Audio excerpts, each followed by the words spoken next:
Welcome back to Ladies of Another View, and I want to welcome back our guest, David Lowery, who is a pastor, junior, who's a pastor of two different churches in Chicago. He should have died by all, any medical by all accounts, of a bullet wound, but instead God told me he was going to live, and so his life has a real purpose.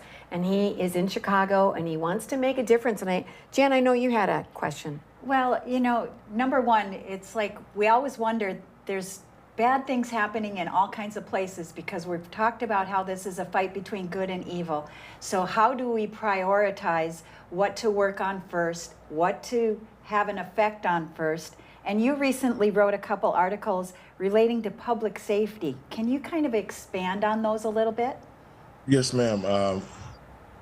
I was in Atlanta. I was called, it's ironic how things go. When the National Police Training Center was about to open up in Georgia a couple of years ago, there was still, the Black Lives Matter was running around and they was trying to protest the center.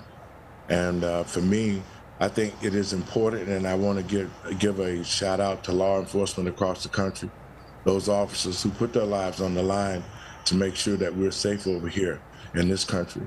But I didn't pay a lot of attention to it, but 2 years later, about a month ago, after all the stuff that we've been going through in Chicago, the fighting and the standing up and filing lawsuits, Donna Jackson at Project 21 set me up with a group called Our America. And they asked me if I would come down and speak, and I didn't really have an idea about what it was about. But when I got there, there were some protesters, and we was on the other side of City Hall, and we were addressing City Council that evening. And so I did a speech about it. And I wanted the American people and patriots across this country to know this. We have to realize what the left has done with the borders open. We have people here, and they're not just people looking for work. These are soldiers. These are intelligence people.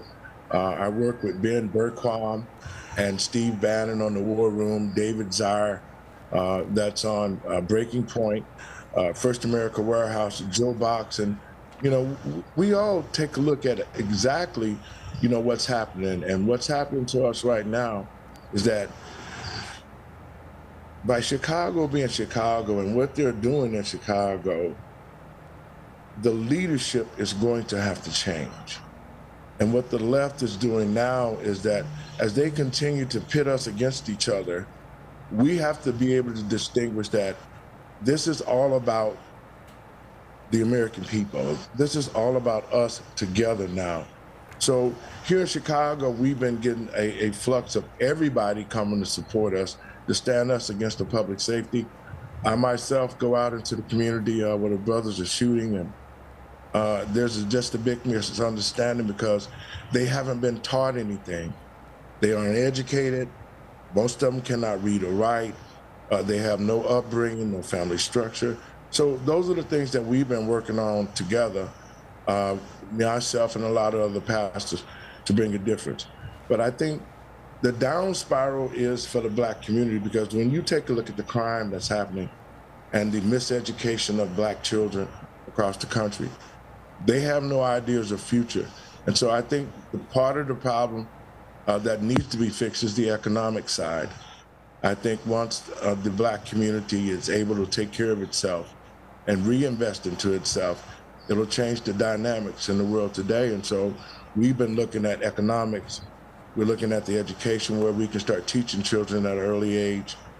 We're also looking at ways to recreate the Black family structure. I think it's been an attack on that. Black men and women aren't getting married. The family structure's down from 85 to only 9%. So it's a lot of things that's happening internally in Chicago. But the most important thing I want to let the American people know is this. This is our country. We created it.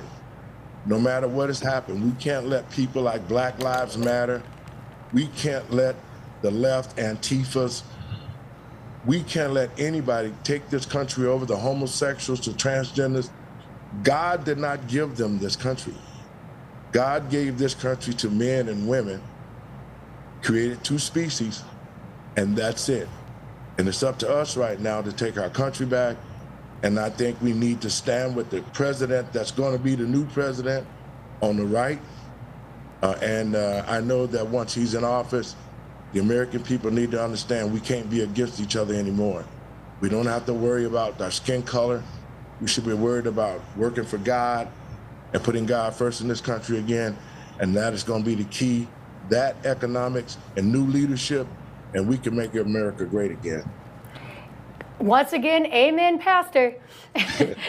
On the break, I know we were talking about not being a volunteer victim, and I feel like the people in power now are trying to make us volunteer victims, right? And trying to make us feel like we need them instead of empowering ourselves. And it feels like you're really doing a lot to empower your community. Can you expand on that just a little bit more? Well, I think the misconception is, and I'm really honored to be on your show, because it's shows like this that's going to keep it real with the American people. The national media spots, the ABC, the NBCs, and the CNNs, they've done a great job of misleading and giving bad information to the American people. And so I think it's the shows like this and my show, Living and Driving While Black, my organization, Let the Truth Be Told, all those shows, Breaking Point, The Real America Voices, OAN, all of these national media spots, we have to continue to bring the truth. And I know once people understand about the truth, then they'll know what decisions they have to make. And that's what's been happening in the Black community. I refuse to be a victim because of the lack of knowledge of people who perish. And I think Black people are not paying attention to what's going on in their surroundings.